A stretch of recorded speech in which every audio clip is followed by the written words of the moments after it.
Hello students, this is example number 32 या whatever जो भी आपकी एक्सरसाइज में इस एग्जाम्पल का नंबर है।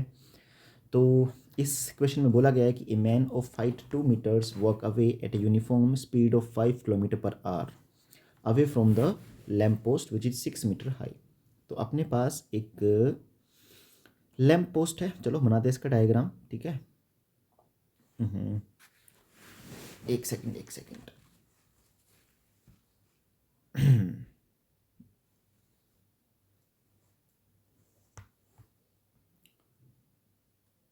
अरे यार, व्हाट इज हैपनिंग।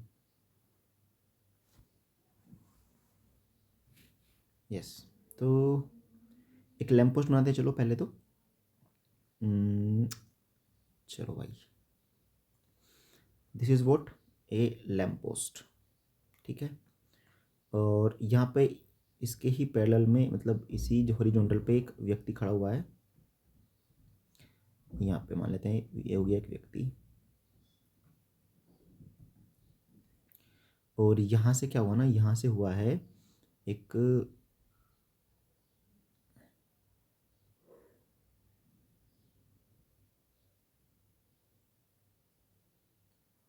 ठीक है, सॉरी मिलाते हैं। तो ये अपने पास एक लैम्प पोस्ट है। इस लैम्प पोस्ट की जो हाइट है 6 मीटर है, और a man of 5 to 2 metre, ये जो बंदा है ना, इस लैम्प पोस्ट से दूर जा रहा है। तो यहाँ पे कुछ जो फिगर बनी है उसमें पॉइंट्स मान लेते हैं। It is A B C, let is consider this is D and E. ठीक है, तो इसने बोला कि ये जो बंदा है वो लैम्प पोस्ट से दूर जा रहा है, मतलब ये जो लेंथ है B D, this length B D is increasing. ठीक है, तो this B D is increasing. Increasing क्यों हो रही है? क्योंकि जब लैम्प पोस्ट से दूर जाएंगे तो सीधी सी बात है, ये जो बी डी है वो इंक्रीज होगी। तो लेट अस कंसिडर कर लेते हैं कि ये एक्स है, और इसको कंसिडर कर लेते हैं कि ये है वाई। ठीक है, this is what, this is Y. तो इसने बोला अच्छा, जब यहाँ पे ईडी पे बंदा खड़ा हुआ है दिस, तो ये इसकी शेडो ही तो है। इसमें बोला ना शेडो कितना इंक्रीज होगी ये बताइए। तो इसमें गिवन क्या है? इसमें गिवन ये है कि जो लैम्प पोस्ट है यानी कि ए बी, उसकी हाइट अपने पास 6 मीटर है, और जो डी ई है, बंदे की हाइट कितनी है? 2 मीटर है। 6 मीटर एंड 2 मीटर। ऑल्सो में गिवन है कि D x upon D T increase हो रही है, और इसकी स्पीड भी देखिए 5 किलोमीटर पर आवर। तो 5 किलोमीटर पर आवर से ये हो रही है इंक्रीज। तो हमें बताना ये है कि जो इसका शेडो है वो किस स्पीड से इंक्रीज हो रही है। ठीक है, तो चलो बताते हैं। यानी कि हमें D Y upon D T बताना है। वी आर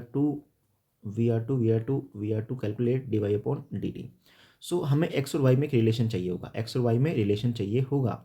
तो एक बात बताइए, हमें डी ई गिवन है, ए बी गिवन है, एक्स गिवन है, वाई गिवन है। एक्स वाई 2 और 6 में रिलेशन कैसे बनाए? ये बनाएंगे हम क्या बोलते हैं उसको, सिमिलैरिटी से। क्योंकि ये एंगल 90 डिग्री है, ये एंगल भी 90 डिग्री है। ये एंगल दो ट्राइंगल्स में कॉमन है। कौन कौन से दो ट्राइंगल्स में कॉमन है? डी ई सी। एक ट्राइंगल तो डी ई सी दिखाई दे रहा है आपको, और एक ट्राइंगल है ए बी सी।